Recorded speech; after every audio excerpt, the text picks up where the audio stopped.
하나님께서 오늘 우리에게 주시는 복음서의 말씀 마가복음 6장 1절에서 13절의 말씀이 되겠습니다. 예수께서 거기를 떠나사 고향으로 가시니 제자들도 쫓으니라.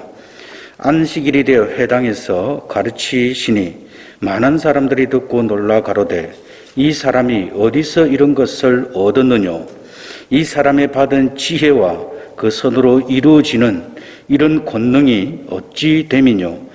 이 사람이 마리아의 아들 목수가 아니냐? 야고보와 요셉과 유다와 시몬의 형제가 아니냐? 그 너희들이 우리와 함께 여기 있지 아니하냐? 하고 예수를 배척한지라.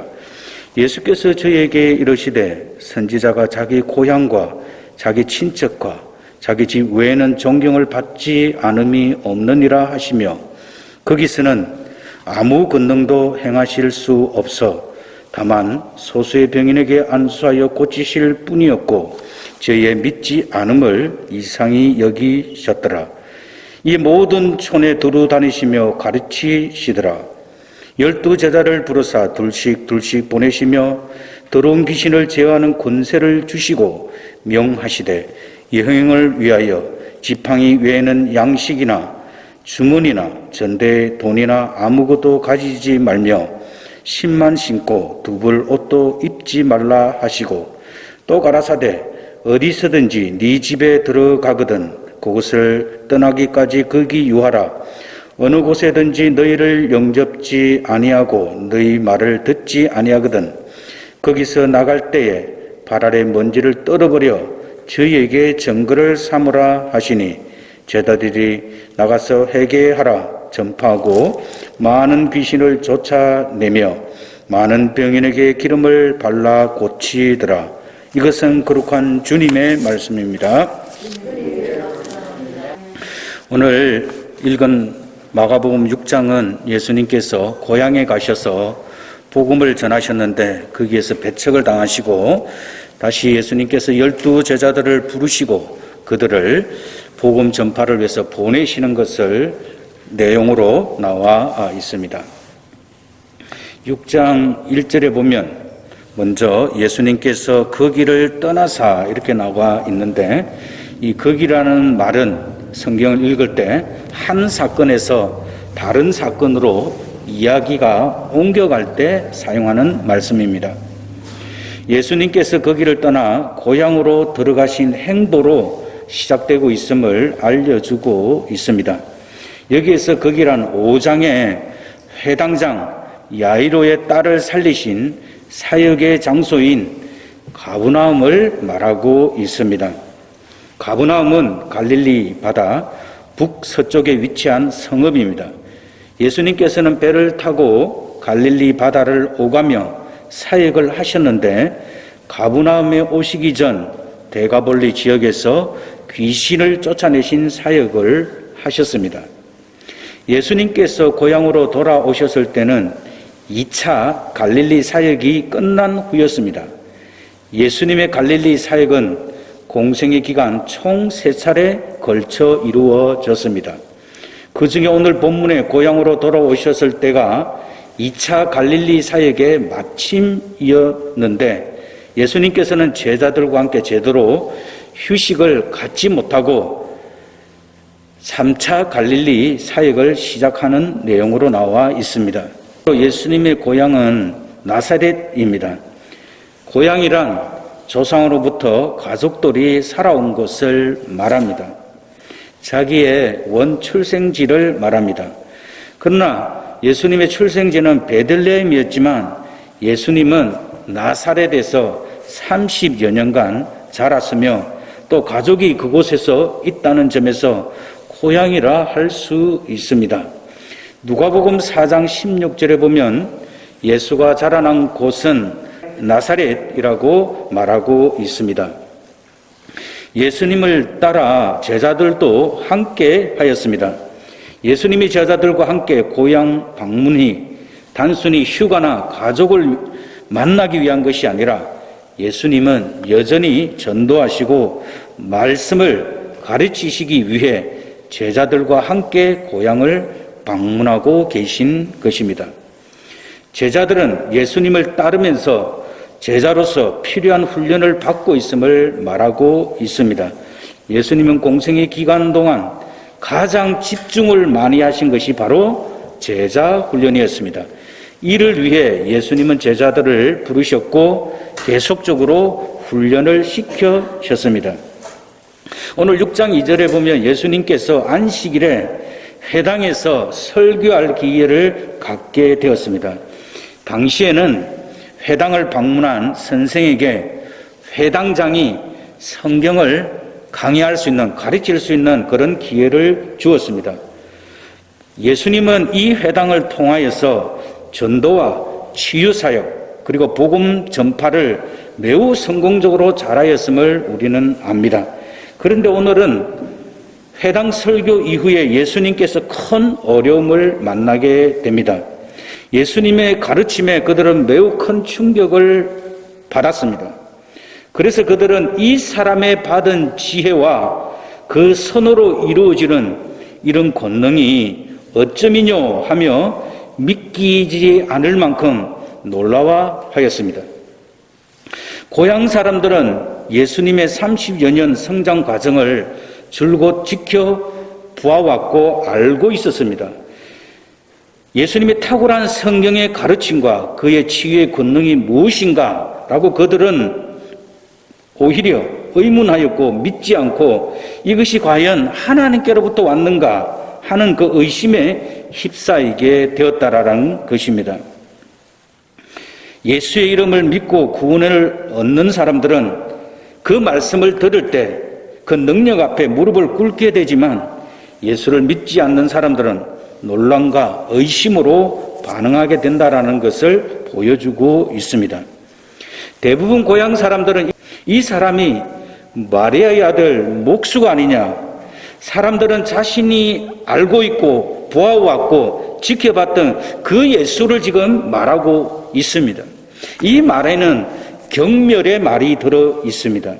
이 사람도 우리와 같은 보통 사람으로 목수의 일을 하면서 사람의 손으로 일을 해서 생계를 유지하는 천한 신분의 사람이 아니냐라는 그런 말입니다.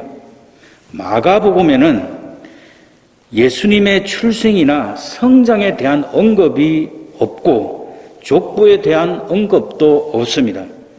여기서 비로소 예수님이 누구신지에 대한 구체적인 내용이 밝혀지고 있습니다. 예수님에게는 어머니가 있고 형제와 자매가 있음이 밝혀지고 있습니다. 그리고 예수님의 직업이 목수였음이 드러나게 됩니다. 마가는 예수님을 마리아의 아들이고 목수 직업을 가졌던 평범한 소시민으로 예수님을 말씀하고 있습니다.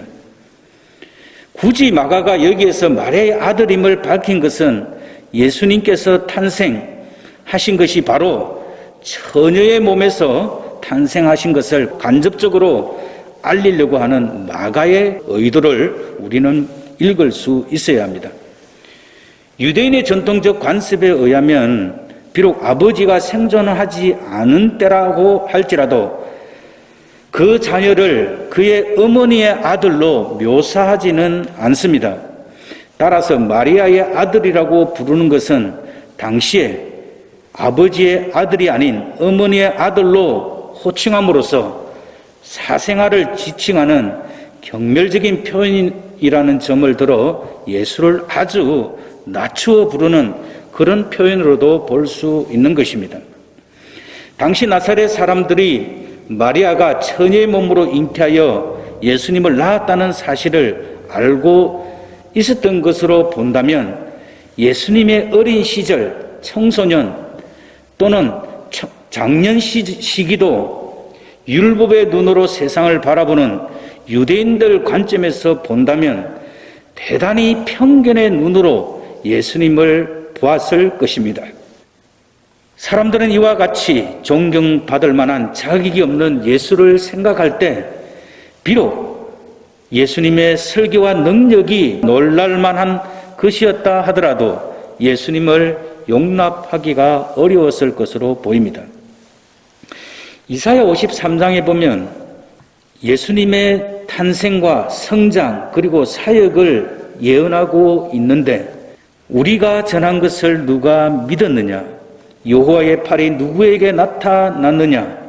그는 주 앞에서 자라나기를 연한 순 같고 마른 땅에서 나온 뿌리 같아서 고운 모양도 없고 풍채도 없은즉 우리가 보기에 흠모할 만한 아름다운 것이 없도다.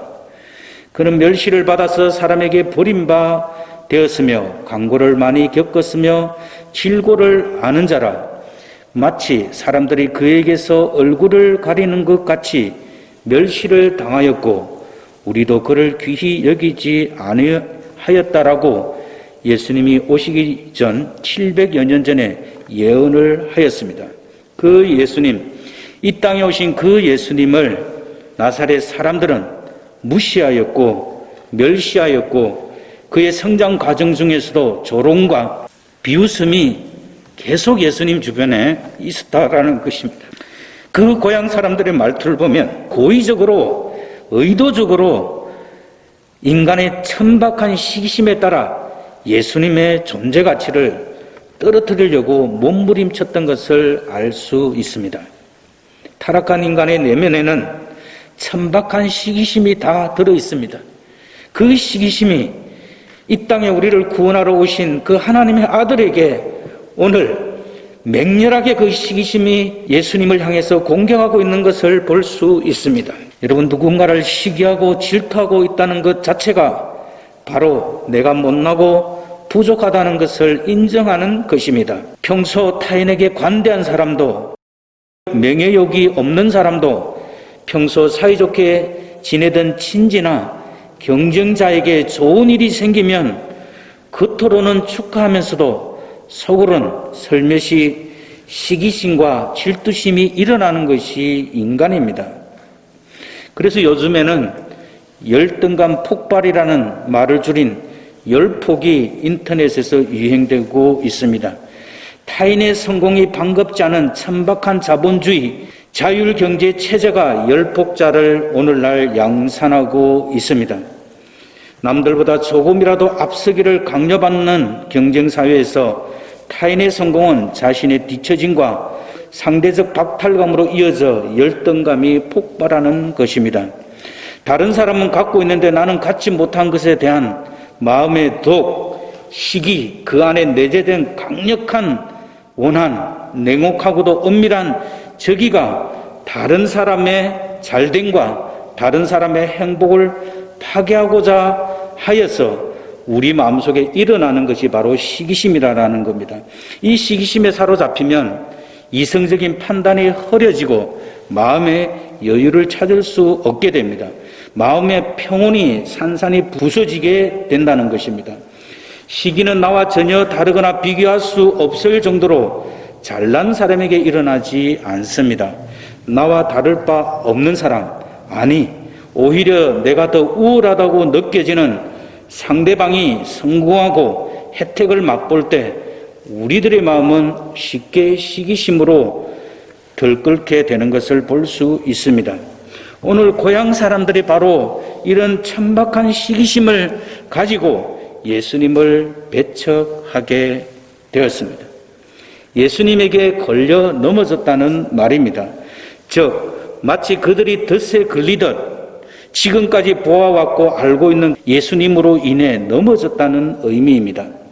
예수님을 오직 육신적 눈으로만 보아온 존재만 알았지 예수님께 있었던 신적 존재, 즉 하나님의 아들 되심을 알지 못함으로써 예수님을 불신앙함으로 결국 실족하여 배척하게 된 것입니다. 따라서 예수님은 그들을 대항하지 않고 그들에게 변명하지 않았습니다. 단지 이런 유명한 말을 한마디 남기시게 되셨는데 선지자가 자기 고향과 자기 친척과 자기 집 외에는 존경을 받지 않음이 없느니라고 말씀하셨습니다.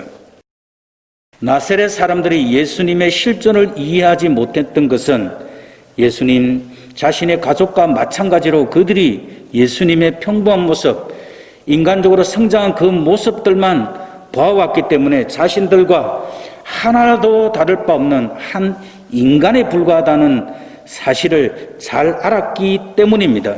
고향 사람들과 가족들까지 예수님을 이해하지 못하고 배척한 것은 예수님의 구원 사역에 대한 중대하고도 근본적인 위협으로 볼 수 있습니다. 따라서 예수님께서는 그 고향에서 아무 권능도 행할 수 없었습니다. 마태복음 13장 58절에는 많은 능력을 행하지 않았다라고 표현함으로써 예수님께서 자신의 의지에 따라 그 능력을 행하지 않으셨음을 밝히 말씀해 주고 있습니다. 행할 수 없는 근본적인 원인이 고향 사람들의 믿지 않는 것에 있었기 때문입니다. 권능이 일어날 수 있는 큰 요인이 바로 믿는 신앙에 있다는 사실입니다. 우리가 치유의 은총을 입고자 하는 믿음을 가지고 하나님께 나아오면 하나님은 우리를 만져주시고 회복시켜 주시고 은혜를 부어 주시는 것입니다. 사람의 믿음이 없이는 하나님의 능력도 하나님의 은혜도 하나님의 기적도 일어날 수 없습니다. 예수님의 권능과 사람의 믿음이 만나게 될 때 바로 우리에게 한없는 하나님의 사랑이 부어지게 되는 것입니다. 오늘 이야기는 우리들에게 예수님과 만나는 사람들이 은총을 입고자 한다면 책임 있는 자세가 필요한데 바로 그것이 믿음이라는 것을 강조하고 있습니다. 예수님의 권능은 당신의 백성들에게 확고한 사랑의 근거를 두고 있으며 믿는 신앙인의 최종적인 구원을 위한 것도 우리들의 믿음이 요구되어진다는 것입니다. 우리의 삶 속에서 예수님의 권능이 나타나기를 원하시면 무엇보다도 우리의 믿음이 요구되는 것입니다. 하나님은 그의 아들 예수님도 우리에게 주셨는데 우리가 믿음으로 그 나라와 그 의를 구하면 우리에게 필요한 모든 것들을 더해 주시고 우리에게 육신의 치료가 필요하면 또 마음의 치료가 필요하면 하나님께서는 우리를 고쳐주시는 것입니다. 오늘 고향 나사렛 사람들이 편견에 사로잡혀 가지고 자기들이 알고 있는 그 예수님만 알고 있었습니다. 그들은 그것으로 충분하다고 생각했습니다. 그렇지 않습니다. 바로 우리가 알고 있는 이 예수님보다 더 많은 예수님을 우리는 알려고 성경을 우리는 읽어야 되고 하나님 앞에 기도해야 되고 그리고 그 영적 도전을 우리는 멈추지 말아야 됩니다. 그렇게 될 때 우리의 삶이 하나님의 은혜로 더 풍성하게 채우시며 하나님께서는 당신 자신을 더 많은 것으로 우리들에게 보여준다라는 것입니다. 그래서 우리는 그 안에서 평강과 희락과 은총을 누리며 살아가는 것은 바로 우리의 목입니다. 예수님은 한 사람이라도 더 치유하고 회복하고 하나님 나라의 복음을 들어서 하나님을 알기를 원했습니다. 그러나 고향 사람들은 예수를 받아들이지 못했기 때문에 예수님은 저희들의 믿지 않음을 이상히 여기시면서 어떤 능력도 행하지 못하셨고 다만 소수의 병인만 고쳤다라고 말씀하고 있습니다. 마태복음 8장에 보면 로마의 백부장의 신실한 믿음을 볼 수 있는데 예수님께서 가버나움에 들어가시니 한 백부장이 나와 간과하여 이르되 주여 내 하인이 중풍병으로 집에 누워 몹시 괴로워하나이다. 그럴 때 예수님께서 내가 가서 고쳐주리라 그 말씀하셨습니다. 그런데 백부장의 대답은 굉장히 의외의 대답을 했습니다. 주여 내 집에 들어오심을 나는 감당하지 못하게 싸우니 다만 말씀으로만 하옵소서. 그러면 내 하인이 낫게 사옵나이다. 나도 남의 수하에 있는 사람이요 내 아래에도 군사가 있으니 이들어 가라 하면 가고 저들어 오라 하면 오고 내 종도로 이것을 하라 하면 하나이다. 그렇게 대답했습니다. 그럴 때 예수님께서 이 믿음을 보시고 기이 여기고 예수님께서 이만한 믿음을 보지 못하였다고 탐복하는 내용이 나옵니다. 예수님의 복음은 유대인들에게 먼저 첫 번째로 향하고 있었는데 그들 대부분이 거역하였기 때문에 그 은혜의 복음의 능력은 이방인들에게 풍성하게 나타난 것을, 그래서 하나님은 유대인이냐 아니면 이방인이냐가 중요한 것이 아니라 하나님 앞에 어떤 믿음을 가지고 나오느냐가 중요하다라는 것입니다. 우리가 하나님 앞에 나올 때 이런 믿음을 가지고 하나님이 역사할 수 있는 그 믿음, 하나님이 우리를 통해서 일할 수 있는 그 믿음을 가지고 우리 편에서는 나와야 됩니다. 하나님에 대한 전적인 신뢰와 믿음의 중요성은 아무리 강조해도 지나치지 않습니다. 자, 예수님께서는 그곳에서는 아무 능력 행하시지 못하셨지만 예수님은 두루촌에 다니시며 가르치셨습니다. 다시 예수님은 전도 여행을 떠나고 있습니다. 이제 더 나아가서 예수님은 6장 7절에 보면 예수님께서 12 제자들을 부르시고 둘씩 짝을 나누어서 이렇게 보내셨습니다. 이 보냈다라는 말이 대단히 중요한 말입니다. 보냈다라는 말은 보내는 사람을 공식적으로 대표한다는 의미입니다. 예수님께서 제자들에게 당신의 권위를 부여하신 후 파송하셨음을 말합니다. 따라서 제자들은 보냄을 받은 자로서 예수님의 권위를 힘입어 그분의 거룩한 뜻을 각 지역에 전파했습니다. 그리고 예수님께서 그들을 그냥 보내는 게 아니라 능력을 주었습니다. 예수님께서 영적인 권세, 더러운 귀신을 제어할 수 있는 능력을 주었다라는 겁니다. 우리 그리스도인들이 보통 사람들이 아닙니다. 영계를 다스릴 수 있는, 특히 아시아 문화에서는 귀신에게 복종해야 잘 살고 복과 그 영화를 누린다라고 그렇게 생각합니다. 근데 그것은 잘못된 것입니다. 그것은 바른 것이 아닙니다. 모든 복은 하나님께로부터 오는데 이 더러운 귀신들이 사람의 영혼을 갉아먹고 사람들이 하나님께로 가지 못하게 하는데 오늘 예수님께서 주신 것이 바로 귀신들을 제어하는 권세를 주셨다라는 겁니다. 바로 이것이 제자들이 해야 될 직무이고 책임이고 의무입니다. 복음 전파와 함께 귀신을 쫓아내며 병을 치유할 것을 말씀하시는 것입니다. 사단의 권세가 정복되는 그곳에 주의 복음이 생명력 있게 넘쳐나면 인간 내면이 치유되고 회복되기 때문에 그 속에 하나님 나라가 임하기 때문에 그 영혼의 질서가 사로잡히고 병든 육신도 치유함을 받을 수 있는 것입니다.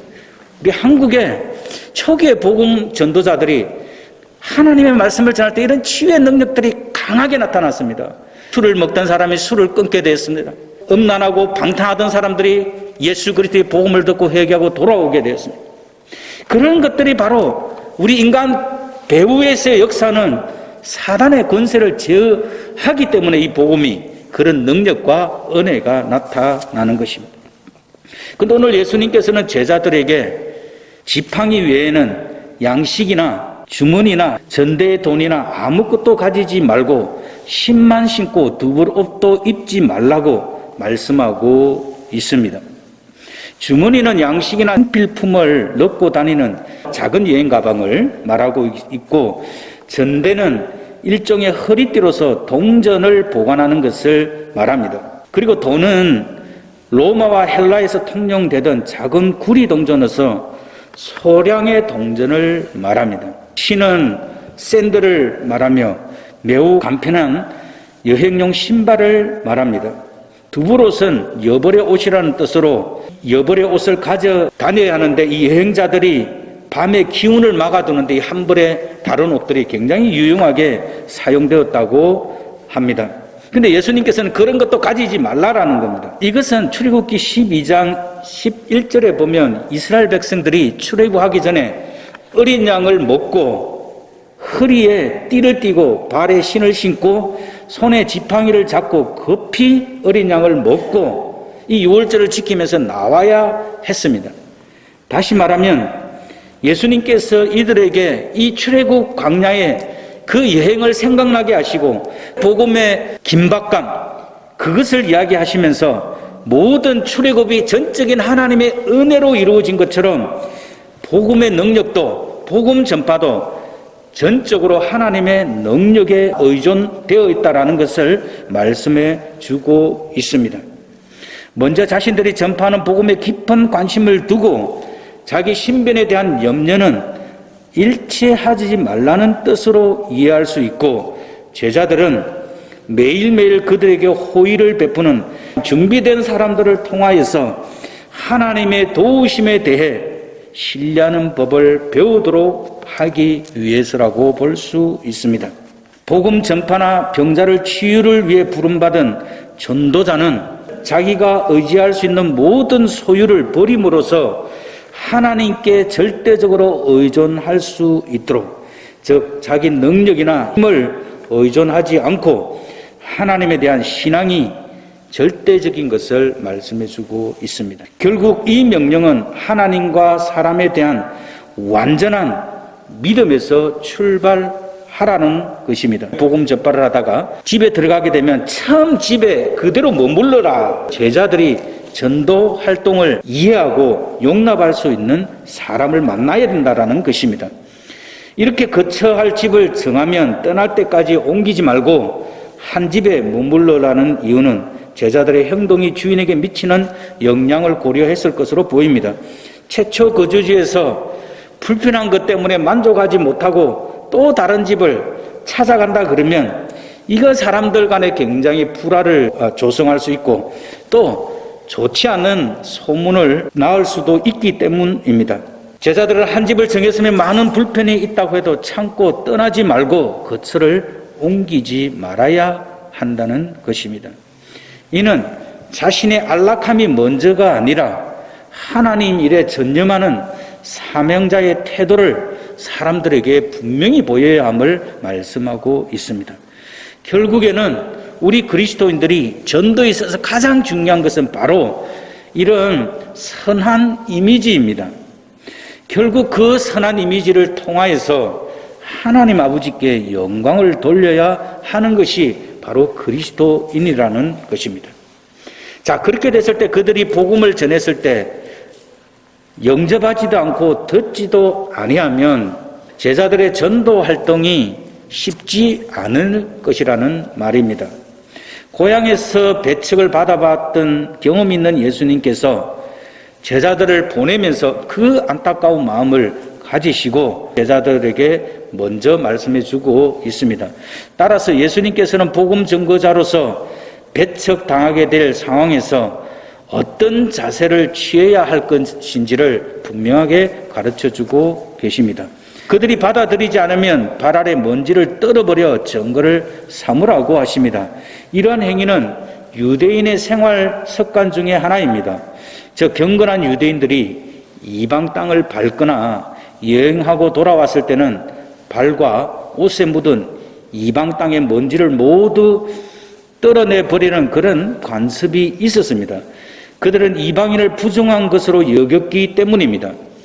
이처럼 예수님께서 제자들에게 단호한 행동을 요구하신 것은 복음을 배척하는 지역은 마치 이방 지역과 같이 멸망의 자리에 놓이게 됨을 알리고 또 복음을 거절한 자들이 그들 스스로에 대한 분명히 책임을 져야 한다는 사실을 알리기 위함이었습니다. 예수님께서 그들에게 어떤 내용을 전해야 되냐? 복음 전도의 내용에 대해서는 아주 간단합니다. 회개하라 했습니다. 이 말이 우리는 과연 회개하라 이 말로 사람들을 구원할 수 있을까라는 의문을 가지지만 이 회개하라는 말은 인간 내면을 찔러 쪼개기까지 하고 그 사람으로 하여금 하나님을 알게 하는 유일한 말이다라는 것입니다. 예수님께서 이 땅에 오셔서 제일 먼저 하셨던 말씀이 하나님 나라가 가까웠으니 회개하고 복음을 믿으라고 그렇게 시작하셨습니다. 마가는 예수님과 제자들의 선교 그리고 세례 요한의 선교 메시지를 일치시킴으로써 천국 복음 전파의 대주제를 명확히 밝히고 있습니다. 세례 요한으로부터 시작된 이 복음 운동이 예수님의 제자들의 활동까지 회개라는 말로 묶어서 일관성 있게 유지하고 있습니다. 천국 입성의 전제 조건은 과거의 죄악된 삶의 길과 방식을 전적으로 하나님께 돌이키는 참된 회개로부터 시작된다는 것입니다. 그러면서 예수님은 귀신을 쫓아내고 치유 사역을 하라고 말씀하시고, 특별히 예수님께서 기름을 발라 고치라고 이야기하고 있습니다. 복음 전파와 병행되는 정신적, 육체적 치유 사역의 대표적인 행위가 복음의 진실성을 확증하고 많은 사람들을 신앙의 길로 들어서게 하기 위한 궁극적인 목적으로 이루어져야 합니다. 예수님의 활동이나 제자들의 활동은 크게 두 가지로 구분할 수 있습니다. 하나는 하나님 나라의 복음 선포, 즉 설교와 가르침을 통한 진리의 선포입니다. 다른 하나는 치유 활동을 통하여서 육체적으로, 정신적으로 병든 사람을 복음의 능력으로 해방시키는 일입니다. 따라서 참으로 온전한 인간 구원은 사람의 영과 육이 모두 구원 얻는 전인적인 구원임을 말씀해주고 있습니다. 우리는 복음을 외쳐야 됩니다.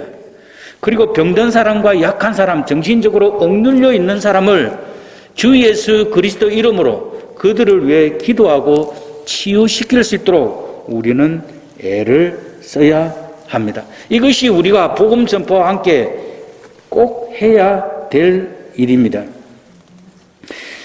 예수님은 지친 몸으로 나사렛 고향으로 오셨습니다. 그렇지만 고향 사람들은 그를 받아들이지 않고 배척했습니다. 그러나 오늘 예수님은 출신과 신분이라는 그 편견을 가지고 제자들을 선택하는 것이 아니라 하나님 나라에 합당한 그 제자들을 부르시고 그들의 직업과 성품, 그런 것들을 중요시 하시는 것이 아니라 바로 제자들로 살 수 있는지 없는지 그것을 중시하시면서 그들을 파송하셨다는 것을 우리가 깨달을 수 있습니다. 바로 여기에 우리 교회의 존재 이유가 있습니다. 교회는 복음 전파를 위해서 존재합니다. 우리는 이 세상 속에서 많은 사람들이 편견과 억압 가운데 살아가고 있음을 우리는 잘 알고 있습니다. 우리 속에서도 여전히 사람들 향한 그 편견과 미리 판단하는 그런 면이 우리들에게도 있습니다. 어떤 사람의 됨됨이나 인격적인 면을 보고 미리 판단하는 것이 있습니다. 그러나 그것은 복음을 전하는 삶의 자세가 아니다라는 것입니다. 그들에게도 하나님 나라의 복음을 전파해서 예수 그리스도를 믿게 하여야 합니다. 연약한 인간, 하나님을 떠나서 죄악 속에서 방황하는 그 인간들을 향해서 복음을 전가해서 영육간의 온전한 치유를 해야 됩니다. 그리고 우리가 이 세상을 종말론적인 삶을 우리가 살아가고 있습니다. 우리는 항상 손에 복음을 붙들고 있어야 됩니다. 그리고 예수님의 능력을 의지해야 되는데 예수님의 능력의 지팡이를 항상 우리는 붙들고 있어야 됩니다. 그리고 시급하고 다급한 마음으로 예수를 믿지 않는 사람들을 만나면 복음을 증거할 수 있어야 됩니다. 오늘 우리가 읽었던 이 마가복음 6장 1절에서 13절이 우리들에게 주시는 바로 메시지가 이러한 것들입니다. 우리가 이 세상을 살아가면서 우리 스스로 판단하는 것이 아니라 하나님이 만나게 해주신 사람들에게 복음을 전가해서 그들이 정말 하나님의 자녀로 다시 돌아오게 하고 우리 손에는 항상 사람들에게 복음이 들려져 있음을, 그리고 하나님의 능력을 의지해서 살아가고 있는 삶을 보여주고 하나님이 곧 오신다라는 준비된 삶을 살고 있다라는 것을 우리가 사람들에게 보여줄 수 있는 그런 그리스도인이 되어야 할 것입니다. 우리 모두가 그렇게 살아서 주님 오실 때 잘했다 칭찬받는 모든 우리 복음교회 성도님이 되시길 주님의 이름으로 축원합니다. 오늘도 하나님 아버지, 예수님께서 제자들에게 복음을 전가할 수 있는 그 능력을 주시고 그들을 치유하고 회복할 수 있는 그 은혜도 주심을 주님 참으로 감사합니다.